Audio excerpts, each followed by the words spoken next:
कार्यक्रम में उपस्थित केंद्रीय कैबिनेट में मेरे सहयोगी श्री पीयूष गोयल जी, गिरिराज सिंह जी, पशुपति पारस जी, पुरुषोत्तम रूपाला जी, प्रहलाद सिंह पटेल जी, दुनिया के अलग अलग देशों से आए सभी अतिथिगण, राज्यों से आए मंत्रीगण, उद्योग जगत और स्टार्टअप वर्ल्ड के सभी साथियों, देश भर से जुड़े हमारे किसान भाई और बहन, देवी और सज्जनों, आप सभी का world food India global conference में स्वागत है। आप सबका अभिनंदन है।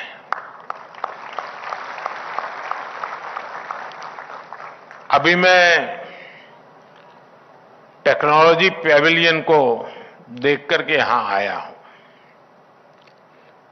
जिस तरह यहां टेक्नोलॉजी पैविलियन, स्टार्टअप पैविलियन और फूड स्ट्रीट जैसी व्यवस्थाएं की गई हैं, वो अद्भुत है।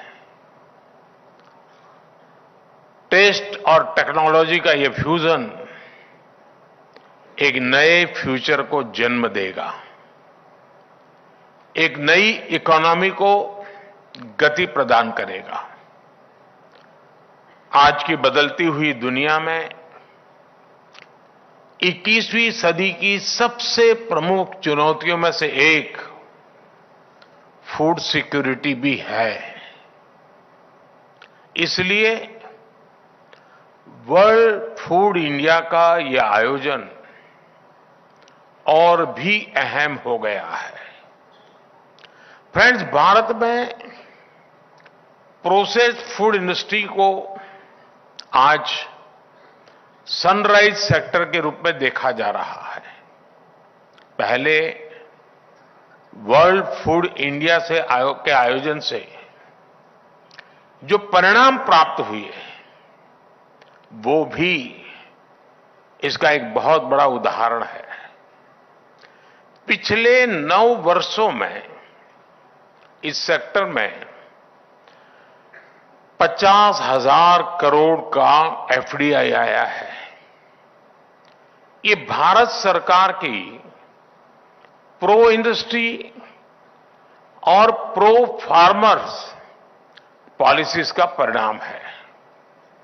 हमने फूड प्रोसेसिंग सेक्टर के लिए पीएलआई की स्कीम प्रारंभ की है। इसके तहत इंडस्ट्री और नए प्लेयर्स को विशेष सहयोग मिल रहा है। आज भारत में एग्री इंफ्रा फंड के तहत पोस्ट हार्वेस्ट इंफ्रास्ट्रक्चर के लिए भी हजारों प्रोजेक्ट्स पर काम हो रहा है। इसमें भी 50,000 करोड़ रुपए से ज्यादा का इन्वेस्टमेंट हुआ है। फिशरीज और एनिमल हस्बेंड्री में भी प्रोसेसिंग इंफ्रास्ट्रक्चर पर हजारों करोड़ रुपए के इन्वेस्टमेंट को बढ़ावा दिया जा रहा है। साथियों, आज भारत में ये जो इन्वेस्टर फ्रेंडली पॉलिसीज बनी हैं, वो फूड सेक्टर को एक नई ऊंचाई पर ले जा रही है। पिछले 9 वर्षों में हमारे कृषि निर्यात में प्रोसेस्ड फूड का हिस्सा 13 से बढ़कर 23% हो गया है। 13 to 23। 9 सालों में प्रोसेस्ड फूड के एक्सपोर्ट में करीब करीब 150% की वृद्धि हुई है। आज हम $50,000 मिलियन से ज्यादा का एग्रो एक्सपोर्ट करके ग्लोबली 7वें नंबर पर आ गए हैं। फूड प्रोसेसिंग इंडस्ट्री से जुड़ा ऐसा कोई क्षेत्र नहीं है जिसमें भारत ने अप्रत्याशित वृद्धि न दर्ज की हो। ये फूड सेक्टर से जुड़ी हर कंपनी के लिए, हर स्टार्टअप के लिए एक गोल्डन अपॉर्चुनिटी है। फ्रेंड्स, ये ग्रोथ अपने आप में स्पीडी और रैपिड जरूर लग रही है। इसके पीछे हमारी कंसिस्टेंट और डेडिकेटेड मेहनत भी रही है। हमारी सरकार के दौरान ही भारत ने पहली बार एग्री एक्सपोर्ट पॉलिसी बनाई। हमने नेशन वाइड लॉजिस्टिक्स और इंफ्रास्ट्रक्चर का नेटवर्क खड़ा किया। आज भारत में 100 से ज्यादा डिस्ट्रिक्ट और डिस्ट्रिक्ट लेवल पे डिस्ट्रिक्ट एक्सपोर्ट हब्स तैयार हुए हैं, जो सीधे डिस्ट्रिक्ट सीधा ग्लोबल मार्केट से जुड़ रहे हैं।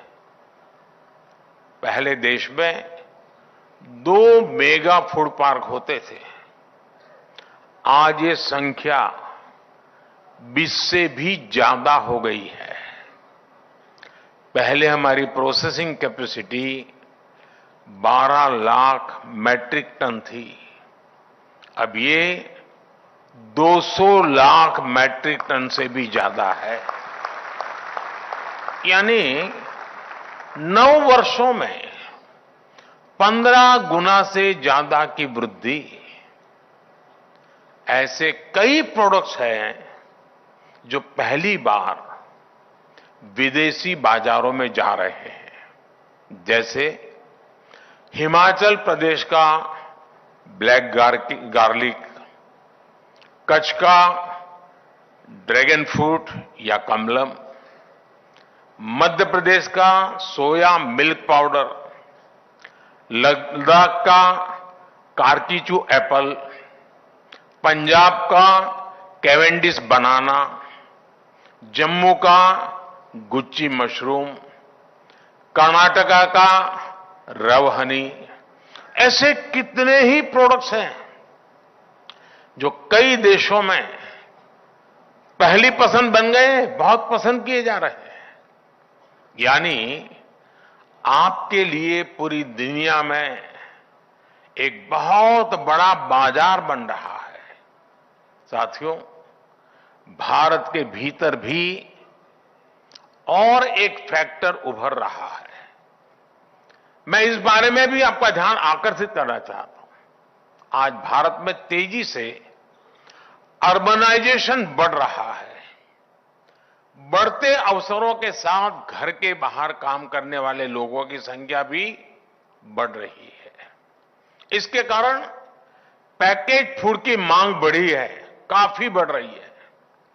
इससे हमारे किसानों के लिए, हमारे स्टार्टअप्स और स्मॉल एंटरप्रेन्योर्स के लिए अनएक्सप्लोर्ड अपॉर्चुनिटीज क्रिएट हो रही है। इन पॉसिबिलिटीज के लिए, इन एम्बिशियस पॉलिसीज के लिए आपके प्लान भी उतने ही एम्बिशियस होने चाहिए।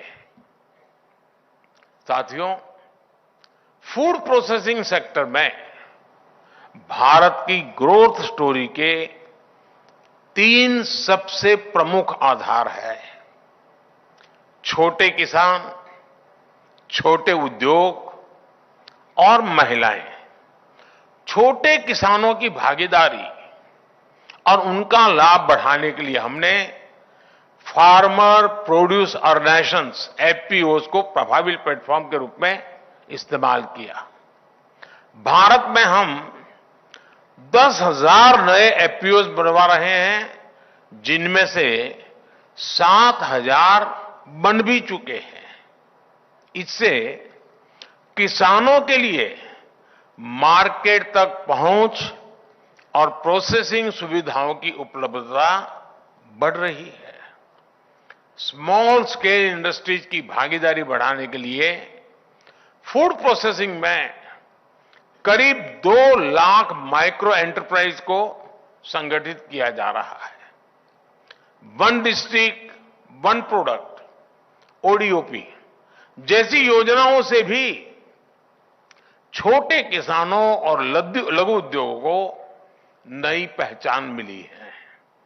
साथियों, आज भारत दुनिया को विमेन लेड डेवलपमेंट का मार्ग दिखा रहा है। भारत की इकोनॉमी में महिलाओं की भागीदारी लगातार बढ़ रही है। इसका भी फायदा फूड प्रोसेसिंग इंडस्ट्री को हो रहा है। आज भारत में 9 करोड़ से ज्यादा महिलाएं सेल्फ हेल्प ग्रुप से जुड़ी हैं। आप सब जानते हैं, भारत में हजारों वर्षों से फूड साइंस की लीडिंग साइंटिस्ट महिलाएं ही रही है। हम जो फूड वैरायटी देखते हैं, जो फूड डाइवर्सिटी देखते हैं, ये भारतीय महिलाओं की स्किल और नॉलेज का नतीजा है। अचार, पापड़, चीज, मुरब्बा जैसे कितने ही प्रोडक्ट्स के मार्केट को महिलाएं अपने घरों से चलाती रही है। भारत की महिलाओं में फूड प्रोसेसिंग इंडस्ट्री को लीड करने की स्वाभाविक क्षमता है। इसके लिए हर स्तर पर महिलाओं को कुटीर उद्योगों और सेल्फ हेल्प ग्रुप्स को प्रमोट किया जा रहा है। आज इस कार्यक्रम में भी 1 लाख से ज्यादा महिलाओं को, जो विमेन सेल्फ हेल्प ग्रुप चलाती हैं, 1 लाख से ज्यादा महिलाओं को करोड़ों रुपयों की सीड कैपिटल दी गई और मैंने टेक्नोलॉजी के लिए अभी यहां से उसको ऑलरेडी उनके खाते में जमा कर दिया। मैं इन महिलाओं को विशेष बधाई देता हूं, अपनी शुभकामनाएं देता हूं। फ्रेंड्स, भारत में जितनी सांस्कृतिक विविधता है, उतनी ही खाद्य विविधता, फूड डाइवर्सिटी भी है। हमारी ये फूड डाइवर्सिटी दुनिया के हर इन्वेस्टर के लिए एक डिविडेंड है। आज जिस तरह पूरी दुनिया में भारत के प्रति जिज्ञासा बढ़ी है, वो भी आप सभी के लिए बहुत बड़ी अपॉर्चुनिटी लेकर आया है। पूरी दुनिया की फूड इंडस्ट्री के पास भारत की खाद्य परंपराओं से भी सीखने के लिए बहुत कुछ है। हमारे यहां सदियों से एक बात, यानी जीवन का हिस्सा है, हर परिवार की सोच का हिस्सा है। हमारे यहां कहा जाता है, यथा अन्नम तथा मन्नम, अर्थात हम जैसा खाना खाते हैं वैसा ही हमारा मन भी बनता है। यानी फूड न केवल हमारी फिजिकल हेल्थ में बहुत बड़ा फैक्टर होता है, बल्कि हमारी मेंटल हेल्थ में भी बहुत बड़ा रोल निभाता है। भारत का सस्टेनेबल फूड कल्चर हजारों वर्षों की विकास यात्रा का परिणाम है। हमारे पूर्वजों ने फूड हैबिट्स को आयुर्वेद से जोड़ा। आयुर्वेद में कहा जाता है, ऋत भुक अर्थात सीजन के हिसाब से खान पान, मित भूख अर्थात बैलेंस डाइट, और हित भूख अर्थात हेल्दी फूड्स। ये भारत की वैज्ञानिक समझ का अहम हिस्सा है। सदियों से भारत से होने वाले खाद्यान्न और खासकर मसालों के व्यापार के जरिए भारत के इस ज्ञान का लाभ पूरे विश्व को मिलेगा।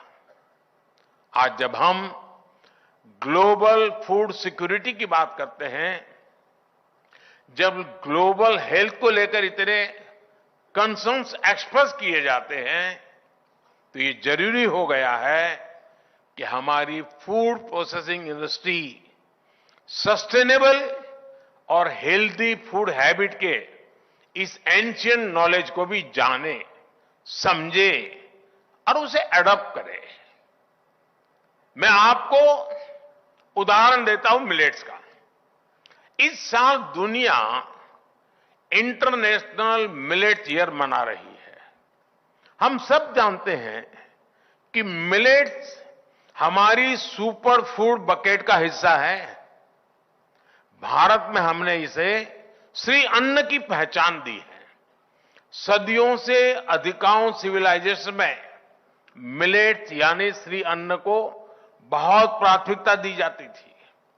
लेकिन ये बीते कुछ दशकों में भारत समेत अनेक देशों से मिलेट्स फूड हैबिट से बाहर होते चले गए। इसका बहुत बड़ा नुकसान ग्लोबल हेल्थ को भी हुआ, सस्टेनेबल फार्मिंग को भी हुआ और सस्टेनेबल इकोनॉमी को भी हुआ। भारत की पहल पर आज दुनिया में एक बार फिर मिलेट्स को लेकर जागरूकता अभियान शुरू हुआ है। मुझे विश्वास है, जैसे इंटरनेशनल योग दिवस ने योग को दुनिया के कोने कोने तक पहुंचाया, वैसे ही अब मिलेट्स भी दुनिया के कोने कोने तक पहुंचेंगे। अभी जब भारत ने G20 समिट में दुनिया के बड़े बड़े लीडर्स को होस्ट किया और इसी स्थान पे हुआ था, तो उन्हें भी मिलेट से बनी डिशेस खूब पसंद आई। आज भारत में कई बड़ी बड़ी कंपनियां मिलेट से बने प्रोसेस्ड फूड आइटम मार्केट में लॉन्च कर रही है। इस दिशा में कैसे ज्यादा से ज्यादा अवसर बने, कैसे श्री अन्न की फूड मार्केट में हिस्सेदारी बढ़े, आप सब इस पर चर्चा करें, इसका एक कलेक्टिव रोड मैप तैयार करें, जिसका लाभ इंडस्ट्री और किसान दोनों को हो। फ्रेंड्स, इस कॉन्फ्रेंस में आपके सामने कई फ्यूचरिस्टिक सब्जेक्ट्स के लिए चर्चा होने वाली है। इंडस्ट्री और बड़े वैश्विक हित दोनों विषय पर आप चर्चा करें, उस दिशा में कदम उठाएं। जैसे कि G20 ग्रुप ने दिल्ली डिक्लेरेशन में सस्टेनेबल एग्रीकल्चर, फूड सिक्योरिटी और न्यूट्रिशन सिक्योरिटी पर जोर दिया है। इस विषय में फूड प्रोसेसिंग से जुड़े सभी पार्टनर्स की बहुत बड़ी भूमिका है। हमें इसके लिए खुद को तैयार करना होगा। हम देश में 10 करोड़ से ज्यादा बच्चों को, गर्ल्स और प्रेग्नेंट वीमेन को पोषक आहार उपलब्ध कराते हैं। अब समय है कि हम खाद्य वितरण कार्यक्रम को डाइवर्सिफाइड फूड बास्केट की दिशा में ले जाएं। इसी तरह हमें पोस्ट हार्वेस्ट लॉसेस को और कम करना होगा। पैकेजिंग में और बेहतर टेक्नोलॉजी लाने के लिए काम करना होगा। सस्टेनेबल लाइफस्टाइल के लिए फूड वेस्टेज को भी रोकना एक बड़ी चुनौती है। हमारे प्रोडक्ट्स ऐसे होने चाहिए जिनसे वेस्टेज रुके। टेक्नोलॉजी भी इसमें एक अहम रोल अदा कर सकती है। हमें पेरिसेबल प्रोडक्ट्स की प्रोसेसिंग ज्यादा से ज्यादा बढ़ानी होगी। इससे वेस्टेज भी कम होगा, किसानों को भी फायदा होगा और प्राइस फ्लक्चुएशन को रोकने में भी मदद मिलेगी। हमें किसानों के हितों और कंज्यूमर सेटिस्फैक्शन के बीच भी संतुलन बनाना होगा। मुझे विश्वास है इस आयोजन में ऐसे सभी विषयों पर विस्तार से विमर्श होगा। यहां जो निष्कर्ष निकलेंगे उनसे विश्व के लिए एक सस्टेनेबल और फूड सिक्योर भविष्य की नींव पड़ेगी। आप सभी को एक बार फिर मेरी अनेक अनेक शुभकामनाएं हैं और मैं जो लोग दिल्ली है, दिल्ली के आसपास यहाँ जो इन विषयों में रुचि रखते हैं, चाहे एग्रीकल्चर यूनिवर्सिटी के स्टूडेंट्स हो, स्टार्टअप की दुनिया के लोग हो, किसान संगठन चलाने वाले लोग हो, मैं उनसे आग्रह करूंगा, कभी 3 दिन ये फेस्टिवल यहां चलने वाला है, आप जरूर आइए, 2-4 घंटे लगाइए, देखिए दुनिया कितनी तेजी से बदल रही है। हमारे खेत की हर चीज का कितने प्रकार से उपयोग हम कर सकते हैं, हम कैसे वैल्यू एडिशन करके हमारी इनकम बढ़ा सकते हैं। बहुत सारी चीजें आज यहां मौजूद है। मेरे पास जितना समय था, लेकिन उसमें जितना भी मुझे देखने का अवसर मिला, वो वाकई प्रभावित करने वाला है। और इसलिए मैं यहां है जो उनको तो आग्रह करूंगा कि एक एक स्टॉल पर जाकर के उन चीजों को देखें, उसको आगे बढ़ाने में, उसमें भी वैल्यू एडिशन का काम आप कर सकते हैं। लेकिन मैं देश के लोगों को भी कहूंगा कि जिसके पास भी दिल्ली पहुंचने की भी संभावना हो, वो 3 दिन का ये फायदा उठाए और इतने बड़े भव्य आयोजन का लाभ वे भी ले। इसी अपेक्षा के साथ आप सबको अनेक अनेक शुभकामनाएं। बहुत बहुत धन्यवाद।